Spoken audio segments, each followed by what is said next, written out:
অর্থ উপদেষ্টা ডক্টর সালেহ উদ্দিন আহমেদ বলেছেন, ভারতীয় ঋণের কোনো প্রকল্প বন্ধ হবে না, বরং তাদের কাছ থেকে বাড়তি সহযোগিতা প্রত্যাশা করে সরকার। প্রথমবারের মতো ভারতের হাই কমিশনার প্রণয় ভার্মার সঙ্গে সৌজন্য সাক্ষাৎ শেষে তিনি জানান, সবচেয়ে বড় প্রতিবেশী দেশ হওয়ায় ভারতের কাছ থেকে বাণিজ্য ও বিনিয়োগে সুসম্পর্ক দরকার।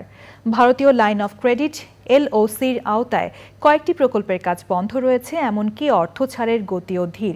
এই বিষয়টি হাই কমিশনারের কাছে তোলা হয়েছে বলে জানান উপদেষ্টা। ভারতীয় হাই কমিশনার প্রণয় ভার্মা বলেন, অন্তর্বর্তী সরকারের সাথে কাজ করার জন্য আগ্রহী তার সরকার। চলমান প্রকল্পগুলো আবার চালু হওয়া প্রসঙ্গে তিনি বলেন, বড় প্রকল্প হওয়ায় একাধিক ঠিকাদার কাজ করছিল, পরিবর্তিত পরিস্থিতিতে তারা কাজ বন্ধ রাখলেও আবার শুরু হবে। What we have discussed with His Excellency and his team has come to enhance the economic cooperation we already have. We have some existing projects, a very important one which we took up as according to our felt needs. So it's not somebody peddled the project, so we took it and they are for cooperation and will continue it. There are some issues about disbursement, they will be sorted out. This is one. And these are very important projects, you know.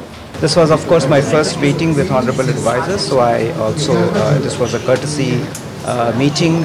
I briefed him about the progress that we have made in some of the projects and our approach moving forward, and he mentioned to you about those discussions.